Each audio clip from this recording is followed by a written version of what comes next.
Hello everyone, Lauren Thompson here, back again to give you all the updates on your fellow Friars. Summer 2024 has been a busy one in Friardom. This past month, we hosted events in 4 different states and welcomed over 25 first-time Friars along the way. How cool is that? Now, halfway through our calendar year, we have added 62 new Friar members to our ranks. So thanks to everyone for spreading the good word. Well, Pete Dye Golf Club, a top 100 course in Bridgeport, West Virginia, hosted back-to-back Friar events this June. First was our 2-man championship, followed by the unofficial Dumb and Dumber Invitational. Our 2-man championship featured 20 Friars competing over 2 rounds. Over half were first-timers, and they knew how to party. Friar sisters Susan Deemer and Carol O'Connell kept the birdie juice flowing. During a round with John Isaac and Don Bostic, an executive decision was made. Net birdies were celebrated, so cheers, ladies. Friar Chris Baelish kept the party going as well with a rousing, albeit mostly gibberish, dinner speech, boasting and peppering it with several 4-letter words. We got to keep it kid-friendly. Come on now, kids. The competition saw 2 teams tie after 36 holes. Friar teams Matt Benson and Boomer Foster faced off against Jim Simonik and Steve Lapham in a putt-off, with Matt and Boomer eking out a hard-fought victory. The second annual Dumb and Dumber Invitational brought together 16 Friars for 3 days of fun, laughter, and brain cell reduction. What happened mostly can't be shared here, and frankly, none of us remember much of what was said anyway. 8 teams of 2 were randomly selected over dinner at the Wonder Bar Steakhouse, a place truly frozen in time that needs to be seen to be believed. Dave Nemechek's unbelievable talents once again stole the show. The man is never at a loss for words and will do just about anything for a laugh. His efforts earned him the title of biggest dumbass of the trip, repeating his 2023 performance. Now, the competition featured a fun format that tested friendships and often led to head-scratching displays of futility.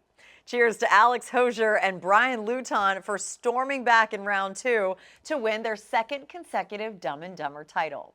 They now each possess a complete set of both Harry and Lloyd. How nice is that? Well, meanwhile, in Maine, a much more civilized Friars affair took place at the beautiful Samoset Resort, organized by Friar Kristen Renzulli. It was a family affair featuring 10 couples, 2 brothers, and a father-son combo of Richard and Clark Davis. Along the way, the group shared lots of laughs, played 2 great courses, and of course, ate lots of lobster. Now, brothers Rob and Ken Munson stole the show, winning first place in the daily competitions, with Ken taking home a bag of sand. So congratulations, Ken. Congratulations also goes to David Pompey and Doug Bray for taking home closest to the pin honors. All participants went home winners with gifts from Friars partner Good Walk Coffee Company and custom-made cutting boards courtesy of Friar Barbara Maddox's son, Ben. Now, despite having to dodge rain for 2 days, the group had a blast, and we look forward to our next trip to New England next fall to the Equinox Resort in Vermont. So for those not traveling across the globe with Renzulli and the gang to Vietnam, Australia, and New Zealand, we kick off our 2025 calendar in the Sunshine State. We'll be making repeat visits to the Evermore Resort and Cabot Citrus Farms. In Orlando, Friars will once again have access to the PGA of America's annual trade show and convention. I'll be there as well, including Demo Day to try out all the new toys and gadgets. Evermore, a fantastic host spot featuring a $1 billion resort that opened in early 2023, offers beautiful accommodations, the largest pool in Florida, and 2 fantastic golf courses. So mark your calendars for January 21st through the 23rd, and we look forward to seeing you there. Now, in February, we return to Cabot Citrus Farms, the latest resort offering from Cabot. Earlier this year, a group of 40 Friars were some of the first to see the property. And next year, the property will feature on-site cabins and the opening of the second 18-hole course. We will play 57 holes of golf over the 3 days, so come prepared for a golf party unlike any other. We expect another big crowd for this one. You can register for both trips now on the Friars app and website. Well, also on the agenda, we are so excited to introduce our partner of the month, Rocket Tour Golf. Rocket Tour's founder and designer Helena Stanton has been designing head covers since 2004. A new Friars member herself, Stanton is the creative mind behind the Rocket Tour head cover brand that exudes nostalgia with their signature collegiate stripes, poppy patterns, including throwback palms and tassel-style head covers. You may have even spotted Rocket Tours on the bag of over 300 college golf teams and offer up those same team stripes on the Rocket Tour website. Rocket Tour partners with more than 30 state golf associations, designing custom collections and championship covers, which are featured on the company website as well. Rocket Tour isn't just about adding style to your golf bag, it's about bringing it back too.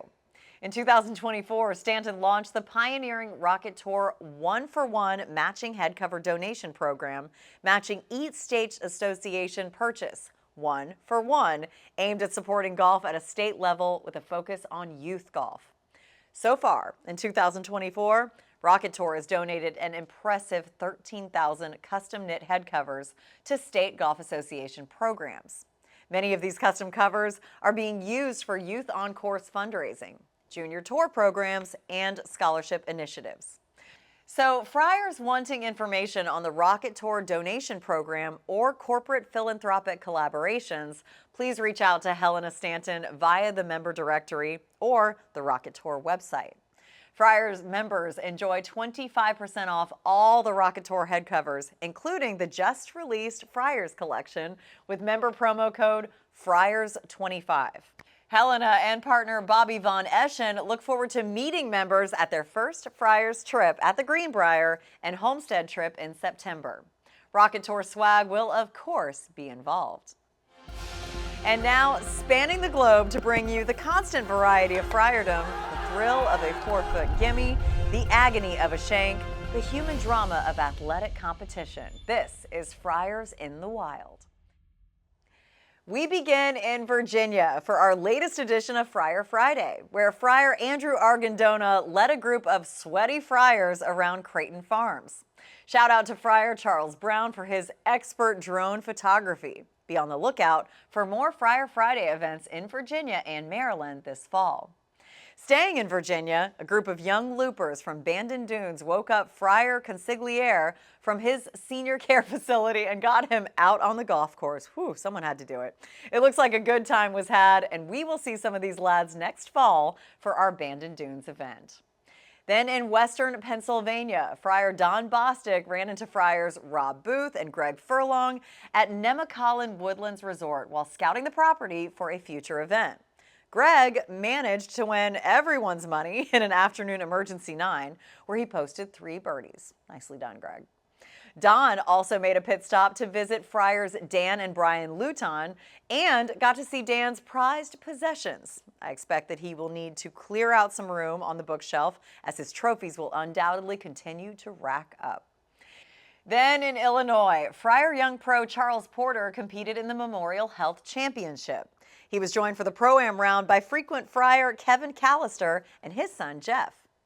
In Maryland, Friar Gus Bessalel repeated as low gross champion in the Kenwood member guest, shooting a 73 and dragging Jeff Renzulli over the finish line. Gus and fellow Friar Os Habib won low net, and Gus and Friar Jason Schwam finished in the top 3. No word yet on whether Gus made it out of the parking lot safely that evening. Thoughts and prayers, everyone. And finally, we leave you with a stroke of brilliance from former Friar Young Pro Ryan Siegler, who made his most recent hole-in-one at Baltimore Country Club. He had a 6-iron in hand from 204 yards out on the 4th hole. Hey, you can't hide talent, folks. All right, everyone, that'll do it for another edition of your Friars Insider. Thanks so much for joining us, and special thanks to all the Friars who brought their A-game to a fun-filled slate of events over the past few months. As always, I'm Lauren Thompson, and I'll see you next time.